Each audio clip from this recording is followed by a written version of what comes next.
บอกว่าบอกคอยสบายใส่ไปเบิ่งควายทำเป็นปวดหัวตัวหอนใส่ไปหุงเขาหุงป้าบอกว่าเดียวก่อน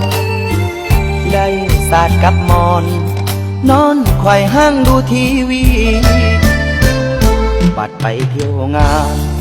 เร็วปานมันค้างคาบัดพ่อผู้บ่าวมนเขาปันแมงกูดจีหน้าตาก็งามบ่เอาเงินสามน้ำสีแล่นคุณแล่นพี่อยากมีผัวจนตัวสั่นเวียกงานไม่เป็นนอนเว้นบ่เอาตีนสิ้น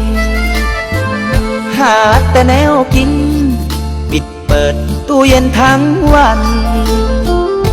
สิ่งมอเตอร์ไซค์จักว่าไปใส่ของมันเงินเติมน้ำมันต้องมาแบมือขอแม่แม่ให้ไปนาบอกว่าย่านขี้ไก่เดียนบัดส่งให้เรียนติดรอกะบ่ไปเกผู้สาวบ้านใดมาขี้คันตายคักเนขยันแท้ๆอ่านแต่หนังสือการ์ตูน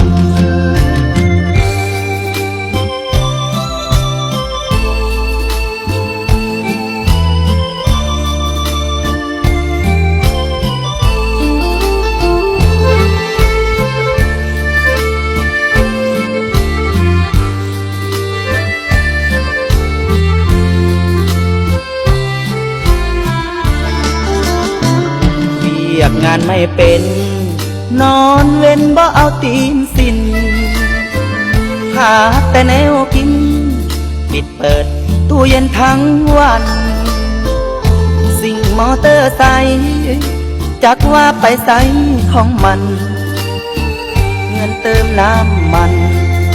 ต้องมาแบมือขอแม่แม่ให้ไปนาบอกว่าย่านไก่เดียนบัดส่งให้เรียนติดรอกกะบ่ไปแก่ผู้สาวบ้านใดมาขี้คานตายคัดเนขยันแท้ๆอ่านแต่หนังสือการ์ตูน